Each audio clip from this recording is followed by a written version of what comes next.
Il y a des gens comme moi qui se précipitent et qui adorent. Quand je fais un mauvais prompt, je comprends que j'ai un mauvais résultat, c'est clair.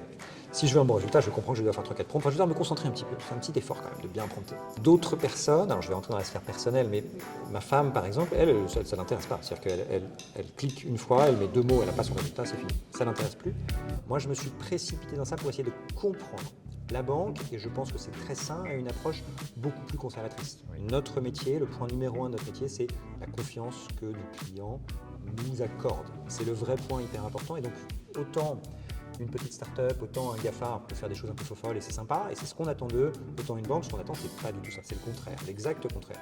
Donc, même si on regardait, parce que les sujets sont passionnants, il faut comprendre le potentiel, on y allait de façon très prudente. La première chose qu'on a fait, c'est qu'on a bloqué ChatGPT. ChatGPT, il faut comprendre que ça représente des risques l'IA générative quand on est une grosse entreprise. Dans les risques, il y a les risques d'hallucination. Mais du coup, ça engage ton image. Bienvenue à tous dans cet épisode spécial du Deep Talk. Alors, dans cet épisode, on est dans un lieu mythique qui est le Palais Brognard, l'ancien palais de la Bourse.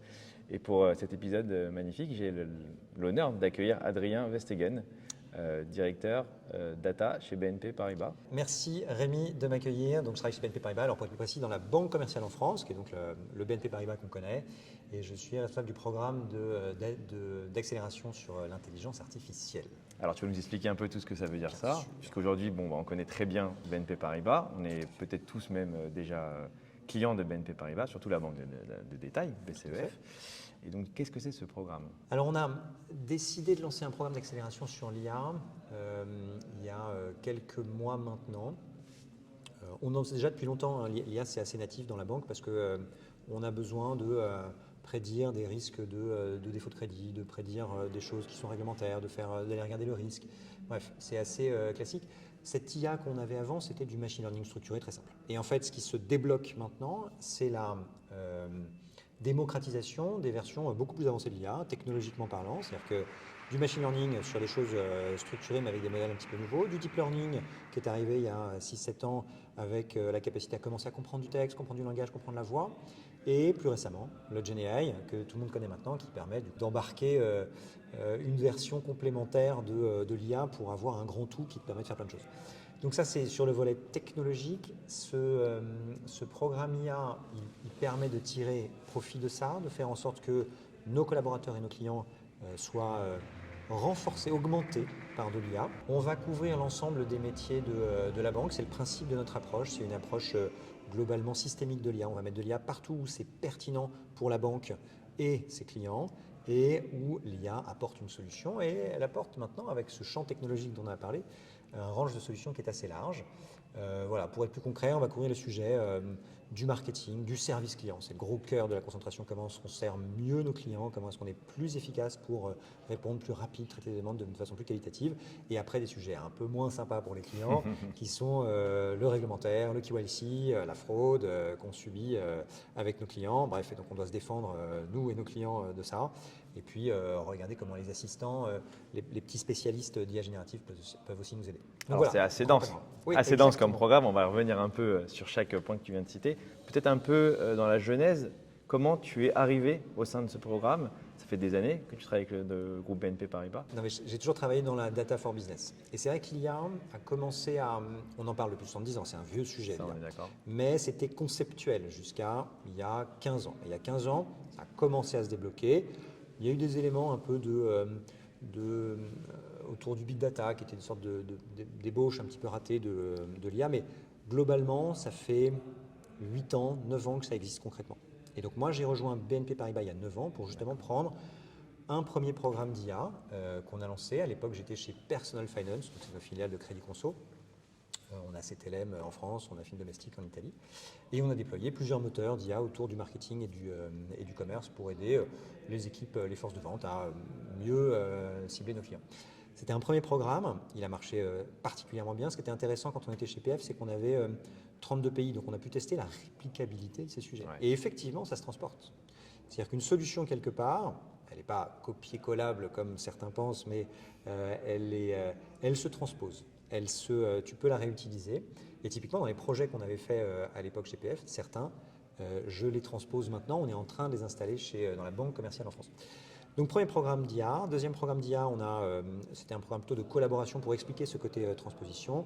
Et là, il y a 3 ans, j'ai rejoint la Banque commerciale en France et donc on lance cette opportunité de nouveaux programmes d'accélération avec un coverage dont on a parlé, qui n'est pas que marketing et commerce, c'était l'exemple que je te donnais juste avant, qui est aussi sur vraiment le servicing de nos clients, comment est-ce qu'on améliore et la qualité, la quantité, et la vitesse et la réactivité de tous nos services. Alors tu touches un point qui est important, l'amélioration. L'IA générative est arrivée à peu près il y a 2 ans sur le marché avec l'essor de ChatGPT. Donc le grand public a connu un peu ce que c'est l'IA générative, même si nous, en tant qu'experts, on savait que l'IA générative existait. Comment tu as vécu cette arrivée de ChatGPT? Est-ce que c'était un branle-bas de combat au sein de la BNP? On y va, tête baissée, et on développe l'IA générative? Ou c'était plutôt une approche régulée, réfléchie, et qui arrive un peu à maturité aujourd'hui avec ce programme? Comment vous avez senti ça au sein de BNP? C'est une super question. Alors, donc effectivement, il y a 2 ans, octobre ou novembre 2022, arrive ChatGPT, très bien, bouleversement. Pour ceux qui travaillaient dans le sujet, 6 mois avant, moi je testais des petites versions de GPT-3.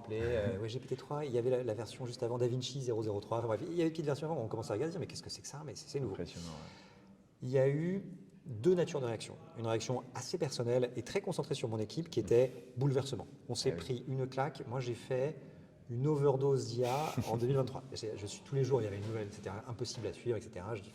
Bref, j'ai fait une petite pause d'ailleurs. À un moment, j'ai pris un mois on va suivre les news avec un petit peu de recul parce que c'est trop dur. Moi, je me suis précipité dans ça pour essayer de comprendre. La banque, et je pense que c'est très sain, a une approche beaucoup plus conservatrice. Oui. Notre métier, le point numéro 1 de notre métier, c'est la confiance que nos clients nous accordent. C'est le vrai point hyper important. Et donc, autant une petite start-up, autant un GAFA peut faire des choses un peu folles et c'est sympa, et c'est ce qu'on attend d'eux, autant une banque, ce qu'on attend, c'est pas du tout ça, c'est le contraire, l'exact contraire. Donc, même si on regardait, parce que les sujets est passionnant, il faut comprendre le potentiel, on y allait de façon très prudente. La première chose qu'on a fait, c'est qu'on a bloqué ChatGPT. ChatGPT, il faut comprendre que ça représente des risques liés à générative. Quand on est une grosse entreprise, dans les risques, tu as les risques d'hallucination. Mais du coup, ça engage ton image. Oui. C'est-à-dire qu'on va dire, c'est ta faute s'il y a eu une hallucination. Et ça a été jurisprudencisé, et effectivement, c'est bien la faute de l'entreprise qui dit ça, même si c'est un LLM qu'elle n'a pas construit. Tu as des risques très connus par le passé, qui sont des risques aussi de data privacy. C'est-à-dire que et il y a eu des exemples assez malheureux d'ailleurs je crois, d'avocats américains qui ont mis les données de leurs clients, ils ont fait confiance, il y a eu des hallucinations, puis surtout, ils ont révélé des informations hyper confidentielles, hyper secrètes. Bref. Donc on a commencé par bloquer, parce que le GDPR est très clair, si jamais il y a des données qui partent chez OpenAI parce qu'on copie-colle un email client, c'est une erreur grave. Prudence, réduction des risques. Néanmoins, la banque a tout de suite vu le potentiel. Donc en parallèle de ça, on a cherché des méthodes sécurisées pour aller explorer, tester ce qui pouvait être fait sur ce champ des possibles. Il y a une approche qui est très sécurisée, qui est les approches avec des LLM open-weight, donc des versions que tu installes chez toi, qui ne sont pas connectées à Internet, donc il n'y a pas de sortie de données. Ça, c'est une approche très prudente. Ça nécessite d'avoir des GPU, donc une forme de socle technologique assez puissant et un petit peu nouveau, pour être sincère, parce que normalement, c'est pour du gaming principalement et du Bitcoin, pardon, les GPU. Mais donc pas vraiment pour la banque de détail. Ça, c'était intéressant. Donc, on a commencé à regarder ce qu'on pouvait faire. Et donc, il y a un peu plus d'1 an, on a sorti notre premier bot installé avec une version qu'on appelle OpenWeight. Et donc on a commencé à regarder ce que ça donnait, le potentiel de ça. Assez intéressant, le premier cas d'usage est du coup sorti il y a 1 an, il est extrêmement simple, mais on le regarde avec une grande prudence. Ce qui est compliqué maintenant dans la deuxième étape de ça, c'est que donc la première étape, c'est pouvoir accéder à la technologie. À cette puissance, oui. On a regardé l'OpenWeight, on a aussi regardé bien sûr un partenariat privilégié avec Microsoft qui nous permet d'avoir des accès plutôt sécurisés, même si on ne met pas toutes les données sur ça. Donc accès à la technologie, ok. Deuxième partie maintenant, qui est, pour être tout à fait sincère, pas encore complètement craqué, en tout cas dans ma compréhension du monde, c'est l'adoption. Le sujet de... C'est un vrai sujet, l'adoption. L'acculturation, l'adoption. Il y a des gens comme moi qui se précipitent et qui adorent. Et quand je fais un mauvais prompt, je comprends que j'ai un mauvais résultat, c'est clair. Si je veux un bon résultat, je comprends que je dois faire 3-4 prompts. Enfin, je dois me concentrer un petit peu. C'est un petit effort quand même de bien prompter. Mais d'autres personnes, alors je vais rentrer dans la sphère personnelle, mais ma femme par exemple, elle, ça ne l'intéresse pas. C'est-à-dire qu'elle clique une fois, elle met 2 mots, elle n'a pas son résultat, c'est fini. Ça ne l'intéresse plus. Rejet de la solution, on a eu en interne chez BNP Paribas, sur les tout premiers tests, des rejets de solutions. Ah oui. Sur le premier test Microsoft Copilot, pourtant, on avait 20 utilisateurs très appétents, très motivés, très technophiles. La moitié ont arrêté le premier jour de l'utiliser. Donc c'était assez frappant. L'autre moitié, en revanche, 3 mois après, l'utilisait de façon assez intensive. Et donc l'écart entre ça, il n'est pas encore bien, il faut qu'on arrive à le comprendre. On a construit des formations, mais je pense qu'il faut qu'on soit un tout petit peu plus explicite, qu'on aille un petit peu plus loin dans des bibliothèques de prompt pour arriver à des résultats. Là, je parle beaucoup technique, je me rends compte, tu vois, en te racontant ça. Et je me dis, mais en fait, il faut revenir aux cas d'usage qui sont intéressants pour quelle est la valeur? collaborateurs. Quelle est la création de valeur? À quoi ça leur sert? Qu'est-ce que tu peux faire avec ça? Bon, bah, tu as une réunion avec un client, tu pourrais faire un compte-rendu. Ça t'intéresse ou pas? Ah oui, là, ça commence à être intéressant. Donc voilà, sur la partie accès à la tech, on y est. On a accès à toutes les, alors en test, toutes les dernières versions des ChatGPT. On a accès à tous les modèles open weight avec qui, sur des choses sur lesquelles on a plutôt confiance. Vous avez fait un accord avec. On a notamment, mais merci de le rappeler, Mistral. tu me connais mieux mon actualité que moi. On a fait un accord avec Mistral qui a été signé récemment. Mistral, alors French Tech, donc on est très heureux de cet accord. On pense en plus qu'ils sont très bons, ils ont compris beaucoup de choses. Ils font des modèles, ils sont pas dans la course au gigantisme, ils sont aussi dans la course à l'efficacité du sujet parce que il y a un moment, il y a un petit sujet bilan carbone et on ne veut pas que des choses qui soient géniales, on veut des choses qui soient viables, qui soient utiles et socialement responsables. Enfin, en tout cas, ça c'est des éléments forts dans nos valeurs. Et voilà, donc on travaille ça. L'accès technologique, bon, il y a du travail encore, mais on voit bien comment le faire. Le volet adoption, on comprend qu'il y a un challenge, on a les premières clés. Je ne pense pas qu'on ait toutes les clés sur ce sujet. Tu parlais des cas d'usage, justement. Le cas d'usage qui est le plus flagrant et le plus utilisé, c'est la réunion avec son compte rendu, donc du voice to text, on va dire. Ça, c'est un cas d'usage qu'on voit souvent. Le chatbot, boosté à l'IA ou à l'LM, qui permet justement de répondre à énormément de questions. Alors après, qu'il soit borné, sécurisé. J'ai d'autres exemples de clients qui utilisent des chatbots sécurisés. On a l'impression, avec notre regard extérieur, que la hype au niveau de l'IA est montée très haut fin d'année dernière, que tout le monde s'est parti sur ces cas d'usage-là. Est-ce que vous avez identifié, et quelles sont les manières dont vous identifiez des nouveaux cas d'usage qui pourraient avoir justement, d'un point de vue marketing, RH, il y a énormément, puisqu'on dit que l'IA va toucher l'ensemble des streams métiers. Comment vous faites pour identifier justement des cas d'usage et qu'est-ce qui fait que vous partez vers un cas d'usage? Est-ce qu'il y a une notion de ROI aussi sur ces cas d'usage-là? Alors, complètement. Plusieurs questions. Donc, il y a beaucoup de questions. C'est ça. Alors, il y a une hype. Oui, je dois remercier. Allez, il faut les nommer quand même. OpenAI pour ça. Ils nous ont aidés. Merci. Ils ont mis beaucoup de lumière sur l'IA générative, ce qui a mis globalement de la lumière sur l'IA. Nous, l'IA générative, c'est à peu près un tiers de nos efforts, un tiers de nos espoirs de gain, un tiers de. C'est un tiers, il va peut-être grossir un petit peu, mais c'est la magnitude. En fait, il y a d'autres choses dans l'IA. Oui. C'est intéressant de comprendre ça. Il y avait des IA avant l'IA générative, on en a parlé au début sur les éléments technologiques. Je pense qu'il est important pour une entreprise de notre taille de bien regarder le champ des possibles et pas se limiter à juste l'IA générative. Effectivement, en adoption, vu qu'il y a eu beaucoup d'acculturation, c'est peut-être un point un peu de facilité. Je pense que c'est intéressant d'y aller, du coup, d'aller regarder des solutions où tu vas mettre de l'IA générative dans ta suite Office, par exemple, ou des choses comme ça. Alors maintenant, par contre, on a ta deuxième partie de questions sur comment est-ce qu'on regarde les cas d'usage. Alors, j'ai deux éléments de réponse. Un, il y a une priorisation par la valeur. C'est-à-dire qu'on cherche à aller estimer comment l'entreprise considère que ce cas d'usage est intéressant et pertinent. La valeur, on essaie de la mesurer en euros pour pouvoir comparer. Il faut avoir un élément de comparaison pour se dire lequel on priorise entre celui-là et celui-là. Alors en euros, bon, si jamais tu penses augmenter tes parts de marché, ok, on comprend, il y a une valeur en euros à ça. Si tu penses augmenter ton efficacité opérationnelle parce que tu vas réduire tes coûts avec tel ou tel provider, pareil, il y a une valeur en euros, tu la mesures. Très bien. Donc tout ce qui relève de on fait mieux, plus vite, plus efficace, on voit comment. On mesure aussi la valeur satisfaction de nos clients. Ouais, c'est un peu plus dur.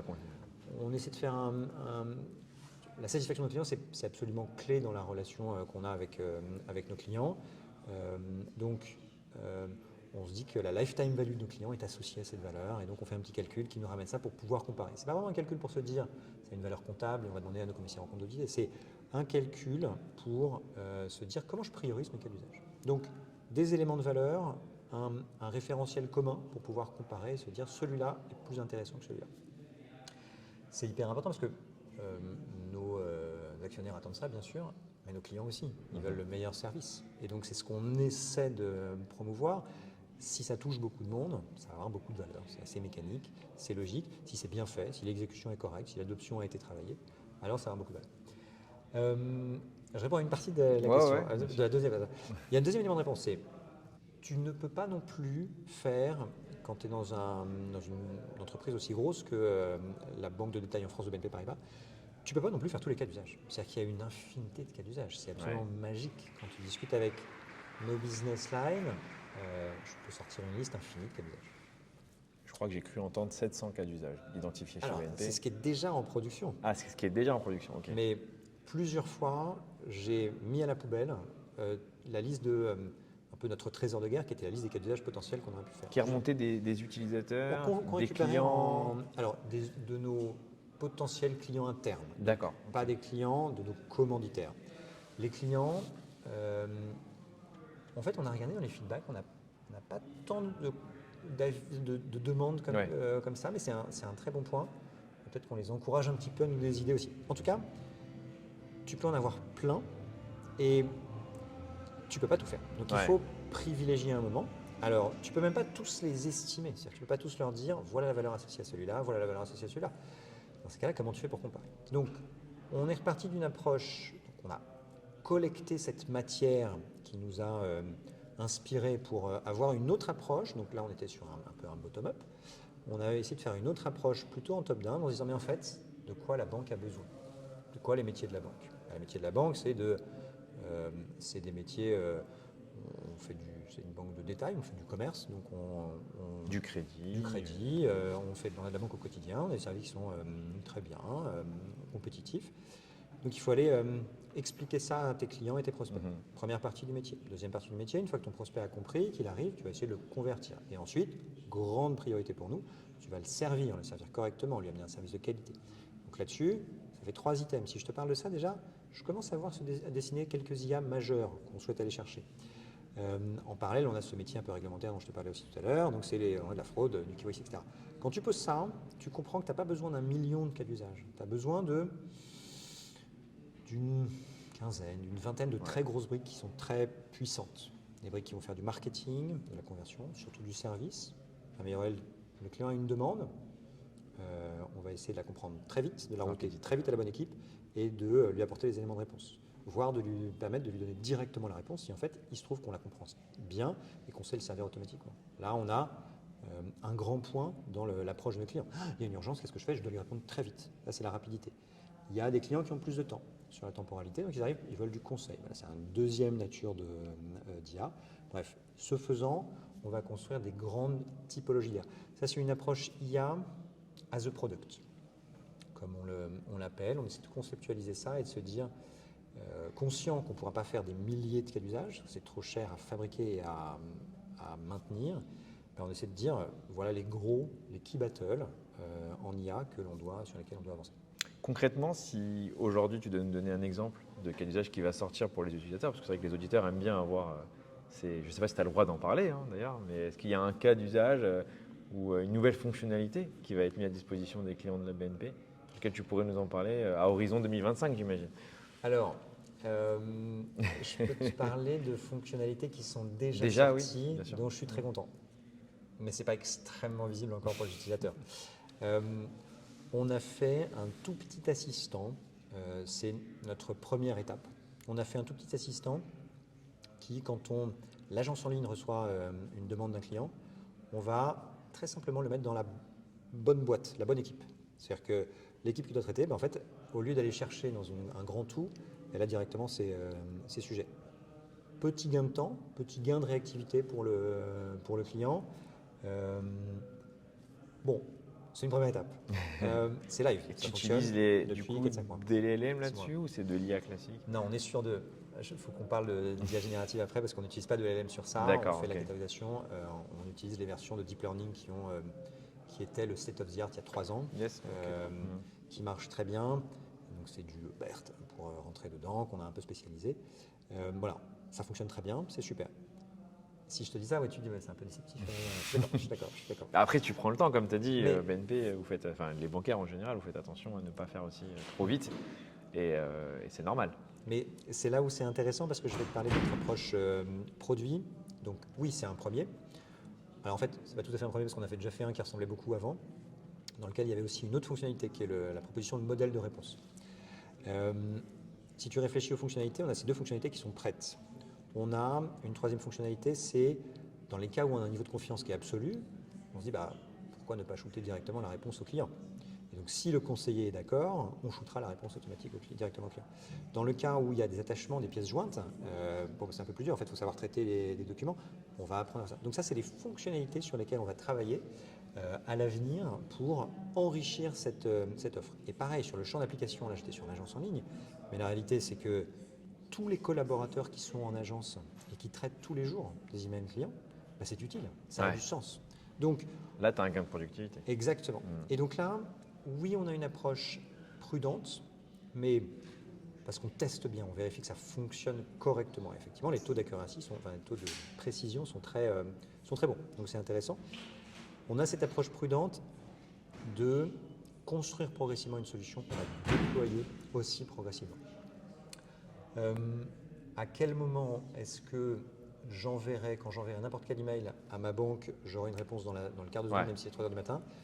Ça, je ne sais pas te dire. Sur des emails simples, ça devrait arriver assez rapidement. Sur des emails complexes, jamais l'IA répondra à ça. C'est-à-dire qu'il y a toujours trop un spécifique, rôle de conseiller que la banque ne va pas se déshumaniser. Pardon. C'est un point aussi. C'est important que tu te parles de ça parce que c'est un sujet justement que les gens évoquent. C'est est-ce que l'IA va nous remplacer? Ouais. Et ça, aujourd'hui, non, on le sait. En tout cas, elle va nous aider, elle va nous accompagner, c'est ce qu'on aime dire. Ouais. Mais à terme, on a encore vu récemment la sortie de ChatGPT O1 qui dit qu'il va raisonner. OpenAI nous annonce que le IA va raisonner, donc on se rapproche de plus en plus de l'AGI. Est-ce que toi, justement, si on part un peu dans le domaine de la science-fiction, est-ce que tu crois qu'on va y arriver un jour ou est-ce que c'est vraiment une utopie? Alors, je pense qu'il y a deux éléments de réponse là. Un, sur ce qu'on fait déjà et ce qu'on voit qui est en train d'arriver. Non, il n'y a pas de monde où la banque devient 100% digital. Ça n'a pas de sens. Et très concrètement, ce qu'on constate, c'est qu'à chaque fois qu'on déploie une IA, non, c'est pas ça. Ça apporte un meilleur service, une meilleure qualité, ça apporte plein de choses. Donc ça, on est assez au clair. Notre stratégie, elle est hyper simple sur ce sujet. Très confiant. Moi, ça fait 9 ans que je travaille dans le sujet. Ça a toujours fait un peu comme l'industrie de l'automobile il y a 100 ans, tu vois, où c'était, en fait, l'industrie elle a cru parce qu'il y avait des robots, oui, mais ça permettait de croître et d'améliorer la qualité, etc. Ça Vous pensez que les voitures allaient voler? Elles ne volent toujours pas. Oui, ou qu'elles allaient faire notre travail, mais non, elles le font toujours pas. Elles le font toujours pas. Ou que les robots allaient faire notre travail, mais ils le font toujours pas. Toujours pas. Donc, ça, c'est ce qu'on voit aujourd'hui, ce qu'on va voir dans les prochaines années. ChatGPT O1, hyper intéressant. Alors, on en a parlé il y a quelques jours et pour une fois, je suis content, je n'avais pas l'information. Je me suis dit, qu'est-ce que c'est que cette histoire? Donc, je ne connais pas. Ça va très vite. Je suis allé le tester. Et ChatGPT O1, je trouve que c'est intéressant conceptuellement. Ça met le doigt sur le vrai sujet que l'IA générative ne fait toujours pas très bien. C'est justement raisonner un peu comme un humain. Donc j'ai testé, voilà, très bien. On voit qu'il raisonne. On savait le faire avant avec des agents. Tu sais, tu fais une petite équipe en disant, tu promptes en disant lui il se parle, lui c'est le juriste, lui c'est le marketing, etc. Tu fais ça, tu vas aboutir à un résultat de très bonne qualité. GPT-1 arrive à faire ça un peu plus vite, donc effectivement c'est intéressant. Mais on est toujours loin d'un raisonnement avec du recul et un sens humain. C'est-à-dire qu'il n'y a pas ces éléments-là encore d'abstraction qui arrivent. Est-ce qu'un jour, dans un monde avec de la science-fiction, ça pourrait arriver? C'est une très bonne question. Je pense qu'il faut une boule de cristal. Il faudrait une boule de cristal, je ne sais pas te dire. J'entends quand même qu'on est un petit peu loin de ça. C'est Moi, ce que je ressens aussi. Je crois beaucoup au potentiel de l'IA. Je pense que réellement, il faut le voir comme quelque chose qui va nous aider. C'est une sorte d'exosquelette qui nous aiderait à faire des tâches un peu pénibles. Ben, ça va être un peu la même chose. Mais ça ne sert toujours pas, ça n'a pas l'intention de faire des choses à ce stade et je ne vois pas comment ça pourrait l'avoir. Aujourd'hui, il est clair qu'on est dans une transformation en profondeur sur l'IA générative. On n'est pas sur juste une mode, donc on sent que ça va durer encore longtemps. D'ailleurs, vous, en entreprise, vous êtes obligé du coup, tu en parlais tout à l'heure, d'acculturer, de former ces salariés qui ne sont pas forcément comme les 10% on va dire des personnes qui sont adeptes à la technologie. Du coup, vous avez mis des programmes en parallèle de formation, d'acculturation, peut-être en utilisant de la gamification par exemple, sur l'IA générative, ou c'est prévu dans ton programme justement ça aussi? Alors, c'est prévu, tout à l'heure on se parlait de ça et je te disais, bon, il y a des choses qui sont claires, des choses qui ne sont pas encore tout à fait claires. Donc, on a commencé. Il y a déjà des formations d'acculturation. Mon équipe et moi, on en fait en interne de l'ordre de 40-50 par an. Donc, on va avoir plein d'équipes, on explique ça. Et à chaque fois, j'ai un message en disant, mais au-delà de l'entreprise de BNP Paribas, vous devez vous faire un avis en tant que citoyen sur l'IA générative, bien, pas bien, utile, pas utile. Parce qu'il faut comprendre ces sujets. Ça y est, c'est le bon moment pour se poser des questions. Je ne serais pas surpris que ce soit régulé. On voit les AI Act qui est passé, est devenu live et est en train de se renforcer. Donc l'avis global va être important et je pense que c'est intéressant d'avoir un avis éduqué. Donc ça, on le dit, donc on fait déjà ça. On a des formations d'acculturation, d'awareness avec quelques petits trainings sur du prompt, quelques conseils pour bien prompter. Hyper utile, ça c'est très bien. C'est un premier pan. On va continuer comme ça, on va le rendre de plus en plus concret sur des cas d'usage. La gamification, très malin, tu as raison. Tout ce qui permettra de bien prendre possession de ça, de comprendre et de tester avec, hyper intéressant. Enfin, ce que je peux te dire, c'est que pour l'instant, on a une idée, un challenge. Voilà. Et donc, je pense qu'il devient très important de mettre à dispo des solutions qui sont prêtes pour que tout le monde puisse commencer à comprendre et à voir l'intérêt de l'avoir et à se rassurer sur le fait que ce ne sera qu'un assistant. Ça, c'est la partie.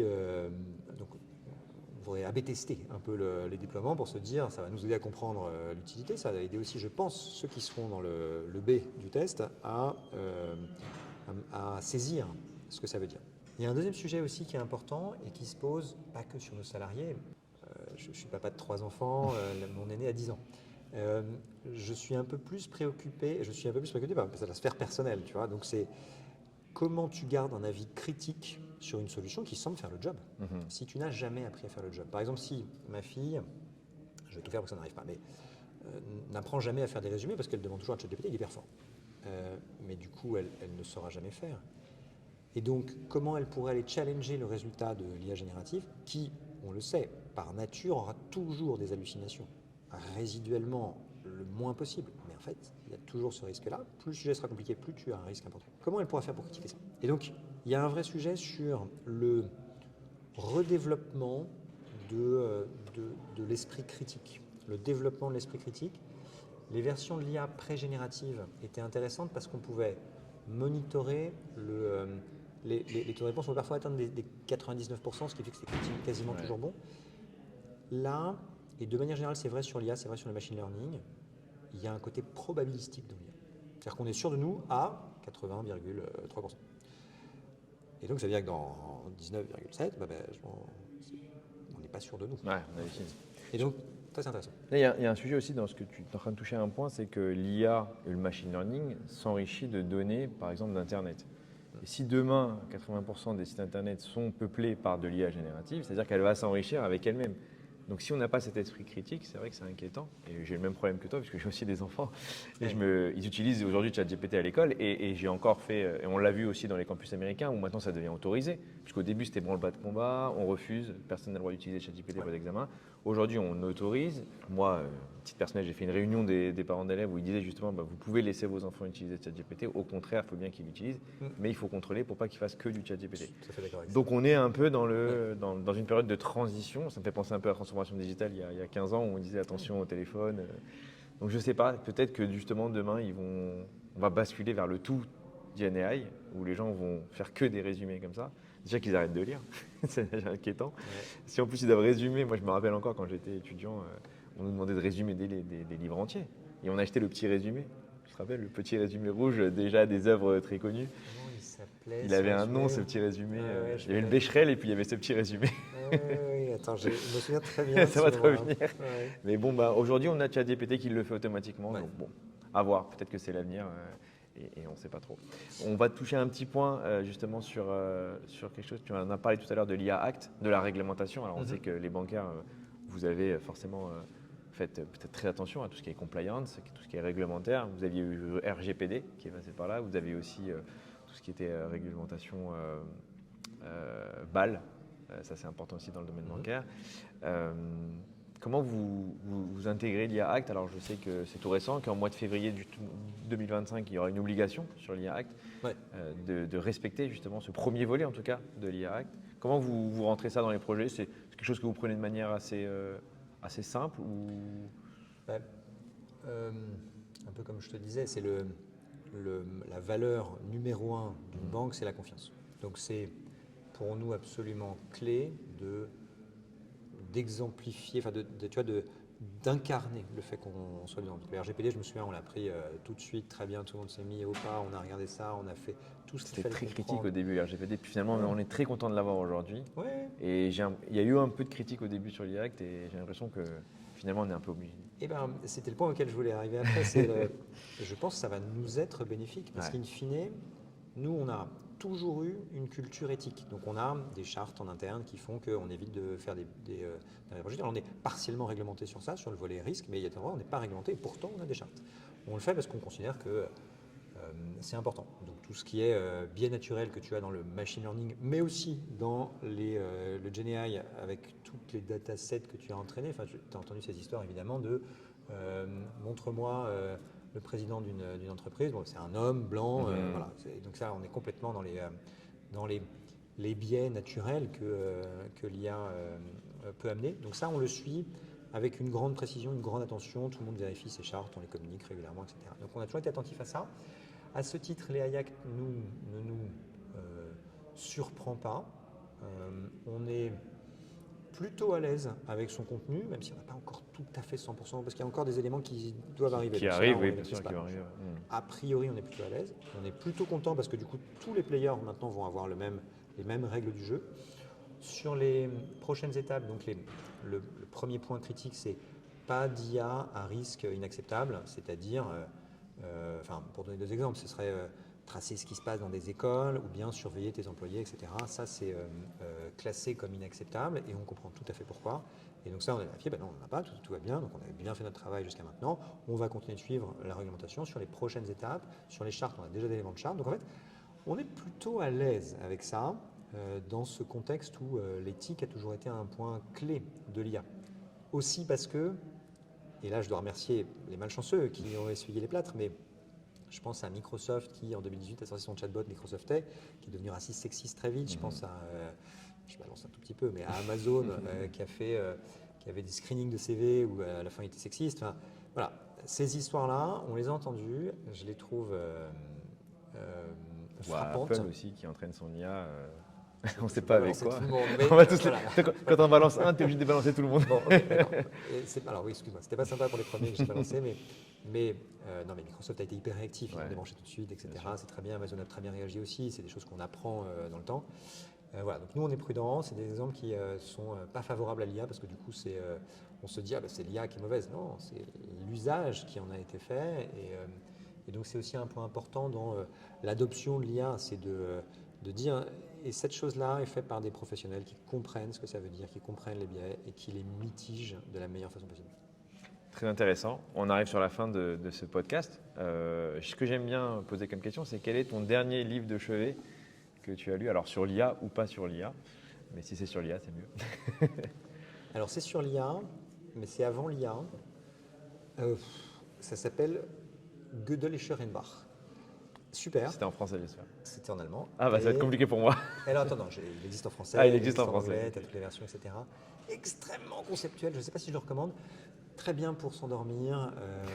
Voilà, je le conseille sur ça. Non, bon livre. D'accord. sur l'IA? Un petit résumé? Non, c'est les concepts autour de la machine auto-apprenante. C'est des D'accord. exemples avec tu vois, il y a une première machine qui était un joueur d'échecs, qui était en fait un Turc, qui était en fait une personne Oui, qui avait eu un je accident, connais cette etc. histoire. Et donc, toutes les réflexions que tu peux avoir autour de ça, sur le génie humain avec Bark justement, qui fait des choses Le merveilleuses. Turc était en fait un humain Et derrière. le Turc était un humain. Et Alors, tout le monde pensait que c'était une il avait machine. Que Jad, enfin je sais pas comment on dit, tu vois, mais Ouais. tout le monde pensait que c'était une machine en disant mais c'est incroyable, et il mimait parfaitement le truc et il a fait l'illusion. Mais ça fait réfléchir à toutes ces questions sur comment est-ce que tu vois le rôle de l'homme, le rôle de la machine, et comment on s'approprie ça. De façon assez intéressante, c'est un bouquin qui est plutôt critique sur ce qu'il ne connaissait pas à l'époque, mais un peu comme Jules Verne qui parlait de 20 000 sous les mers, tu vois, mais qui ne connaissait pas. Et je trouve que la critique est bonne. Il faut regarder un petit peu ça. Je ne partage pas ce point de vue, mais je m'enrichis à regarder des avis différents du mien, Bon. qui sont très bien argumentés. Très intéressant. On le mettra en description du coup Ok. sur le podcast. Merci beaucoup Adrien Merci, pour Ami. toutes ces informations. C'était très enrichissant. On a Plaisir. une vision un peu plus claire de ce que vous faites au sein de la BNP. On te souhaite plein de réussite dans ce programme d'IA qui est Merci. censé arriver à terme autour des années 2025. On cible 2027. 2027, On prend le d'accord. temps d'être sûr de bien faire les choses, mais normalement, on doit confirmer beaucoup d'hypothèses. On est plutôt bien parti, comme je ne sais plus quand je le disais, je disais que la fusée est lancée. Super. Et c'est le décollage qui est difficile. Après, c'est important, c'est pas parce que tu as décollé que tu es arrivé au bout, et il reste arrivé au bout. Eh ben, on vous souhaite plein de réussite au sein du groupe BNP Paribas. Merci Adrien Merci, Ami. et à très bientôt. À très bientôt.